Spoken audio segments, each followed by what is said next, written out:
هفته خبر تو خبر داره براتون از توهم زدن عظما زیر تحریم ها که برای در رفتن از این فشار این سیب زمینی پشندی رو تحت عنوان کارشناس آورده تا ادعا کنه کل داستان بمب اتمی نظام توهم توطئه است.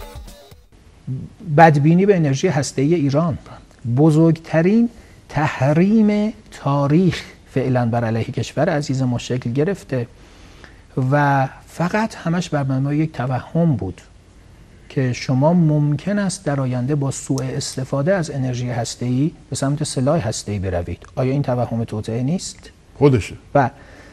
آره خودشه. فقط نمیدونیم که اگه توهمه چرا سیدعلی تمام هست و نیست نظامش رو روی همین توهم سوار کرده. کافیه که شما توی این صحبت‌ها بمب اتم رو جای کلمه علم بذارید تا ابعاد این توهم دستتون بیاد. عامل اصلی که به یک ملت اقتدار میبخشد علم است. علم هم میتوانه اقتدار اقتصادی ایجاد کنه، هم میتوانه اقتدار سیاسی ایجاد کنه، هم میتوانه آبرو و کرامت ملی برای ملت در چشم جهانیان به وجود بیاره. خامنه فکر میکنه که با عوض کردن یک کلمه میتونه طرف حساباشو خر کنه، اما نمیدونه که دوران این دو دوزه بازی ها گذشته. سیدعلی فکر نکن همه خوابم.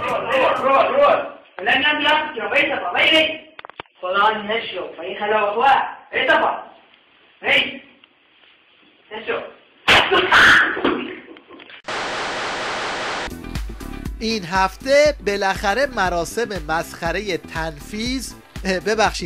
تنظیف شیخ فری توسط سیدعلی و بعد از اون هم مراسم تحلیف در حضور اکبری ولی بدون عنتری برگزار شد. دیدارهای بین المللی دکتر روحانی بین مراسم تنظیف و تحلیف. امروز تحلیف در مجلس شورای اسلامی. دیدارهای بین المللی دکتر روحانی بین مراسم تنظیف و تحلیف. بینندگان گرامی با عرض پوزش اصلاح میکنم. امروز تنظیف در مجلس شورای اسلامی، دیدارهای بین المللی دکتر روحانی بین مراسم تنظیف. این که تو این طویله چی قرار بود تنظیف بشه معلوم نبود، اما برای تحلیفش به اندازه مراسم تاجگذاری پادشاه تبلیغ کردن. سردار سرلشکر فیروزآبادی رئیس ستاد کل نیروهای مسلح هم در حال ورود به صحن بهارستان هست. النهایه خیلی از اونهایی که دعوت شده بودن شرکت نکردن، اما اون چندتایی هم که شرکت کردن هدایایی به شیخ فری دادن که از 100 تا فوش هم بدتر بود. میکنه آقا رئیس جمهور نیکاراگوئه، ایشون رئیس جمهور نیکاراگوئه، ایشون جز مراسم تحلیف بودن، آخر سر دست کردن توی کیف مبارک، تو چمدون مبارک یک هدیه با آقای روحانی دادن، اونم نانو چی هستش؟ آیه چی؟ اینه. اگه تصویرشو عزیزان میتونن نشون بدن. حالا کاشف به عمل آمد.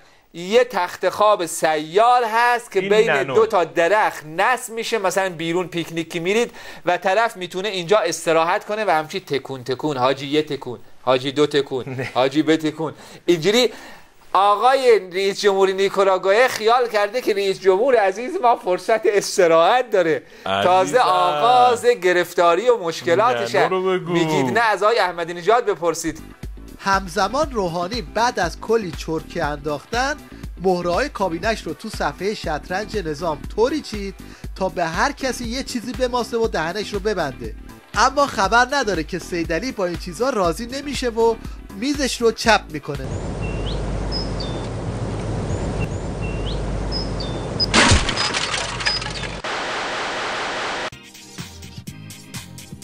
بذارید یه نگاهی بندازیم به وضعیت آمادگی نیروهای تحت امر ولایت که اگه تقی به توقی خورد چی کار میخوان بکنن. اعترافی بشنویم از بزبز قندی. زمان جنگ ما هم همینطور بود. به شما بگم این ملت شریف ایران اینا اکثرشون جبهه نمی آمدن، فداکاری نمی کردن، یه بخشی از ملت شریف ایران بودن تو صحنه. اینو بدونین. شهید می آوردن می آمدن تشییع جنازه، زخمی میشد تازه اونم نمی آمدن همه، یه عده‌ای می آمدن. در کل ملت شریف ایران یه 200,000 چند صد هزار خانواده جنگیدن. اینو بدونید. بقیه نگاه کردن. تو فامیلای خودتون برین ببینین، بپرسین از پدر مادراتون، ببینین مثلا از 40 تا 30 تا خانواده چند تاشون اهل جبهه بودن، یه اقلیتی بودن.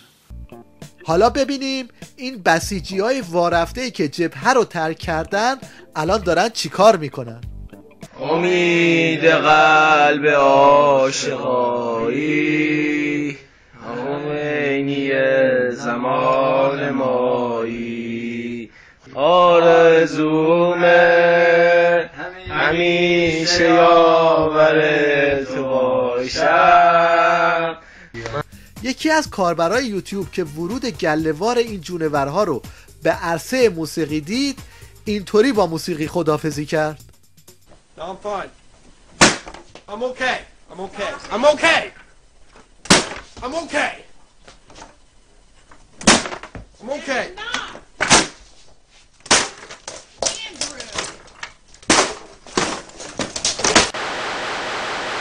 حالا قبل از اینکه سراغ بخش مشنگستان بریم، اول یک کلیپ ببینیم از مأموریت جدید مموتی در مجمع تشخیص مصلحت. Like the way I drive? What? Come on in. I'll give you a drive. I didn't know. You want a piece of me? Let's come out and get you some, huh? Where are you gonna go now? Well, you can't speed up by anybody now. You think you're better than me? Well, you think, oh, I don't like the way you drive. What, you got a fancy you? What? Huh? Keep out. حضرت آیت الله خامنه‌ای آقای دکتر محمود احمدی نژاد را به عضویت در مجمع تشخیص مصلحت نظام منصوب کردند.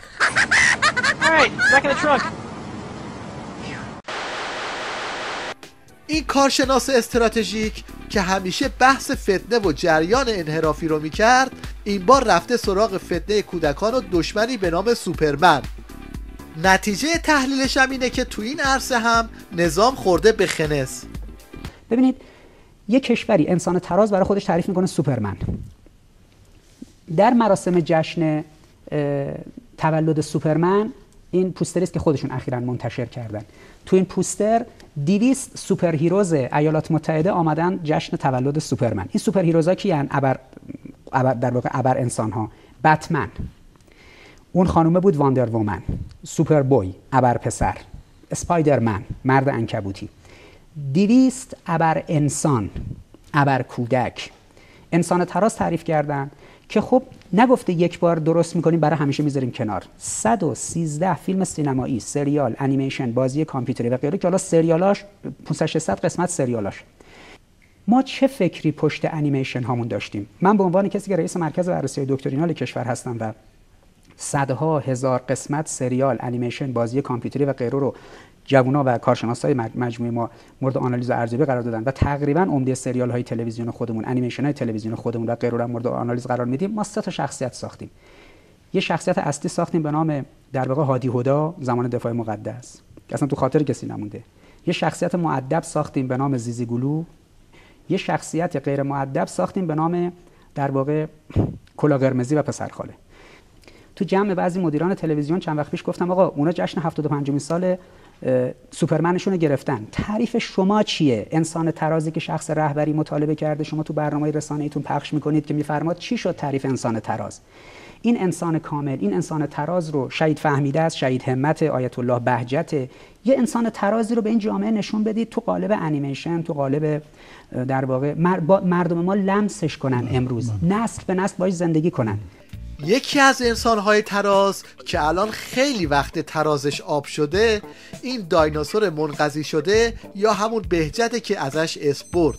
ببینیم چه الگویی برای کودکان ارائه میکنه. آقا یه کسیه میگه اصلا علاقه‌ای به خوندن قرآن ندارم، چیکار کنم؟ یه کسیه میگه اصلا علاقه‌ای به خوندن قرآن ندارم، چیکار کنم؟ یاد صلوات بفرستد، علاقه داره یا نداره؟ صلوات بفرستد.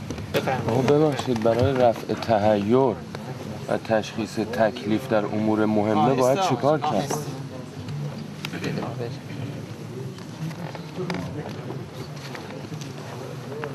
صلوات زیاد بفرستد، در طرق مختلفه که تحیر دارن استخاره بکنن.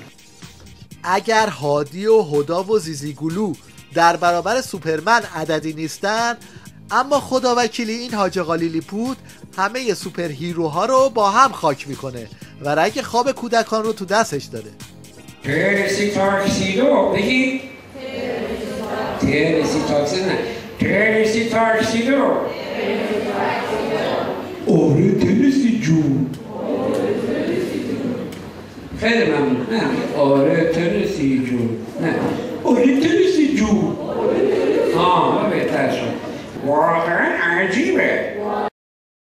حالا من از 2 تا جوجه میخوام برای شما یه قصه بگم. هر کی تشخیص داد دست بالا کنه. تیک تیک تیک تیک تیک تیک تیک تیک تیک تیک تیک تیک این هم یک توصیه اخلاقی برای رفتار اوباش انتظامی با مردم در فصل تابستون. بله البته آدم بعضی وقتا وظیفش غضب کنه. وظیفت غضب کنی غضب کن، ناراحت ولی نشو.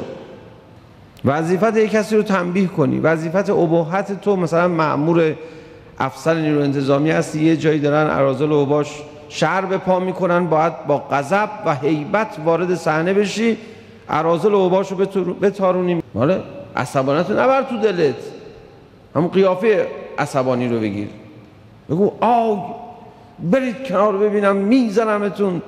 مثلا اراذل اوباش در برن مزاحم مردم نشه. وظیفت اینجا قیافه بگیری.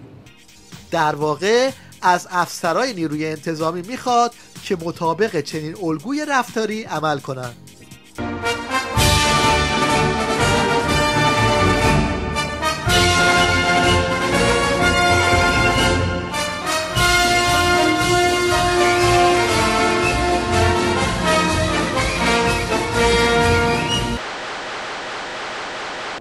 ماه رمضان تموم شد، اما دکون آخوندها تو تیویریش همچنان بازه. هرچند که میخوان برای این دکون بازارگرمی کنن، ولی کسادیش اون وسط بیرون میزنه. بسم الله الرحمن الرحیم. دوستان سلام. خیلی ممنون از این جواب سلام گرمتون. دوستان سلام. و حالا یک سوتی بدون شرح. فردا چهارشنبه استهلال ماه شلوار را بر عهده دارم. استهلال ماه شلوار را در پایان توجه شما رو به 2 نمونه تقلید صدای وطنی از 2 گروه سنی مختلف جلب میکنیم. اینکه کدوم یکیشون لایک داره با خودتون. اول یک دوئت با خر.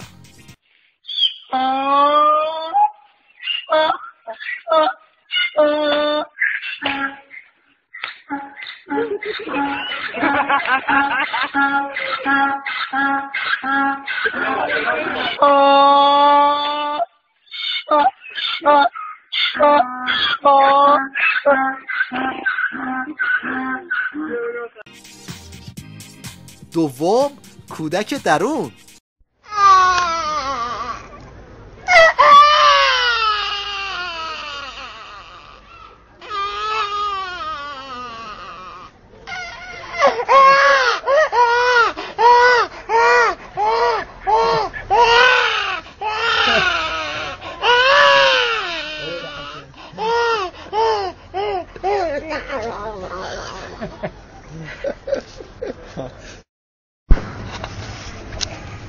Burguesía.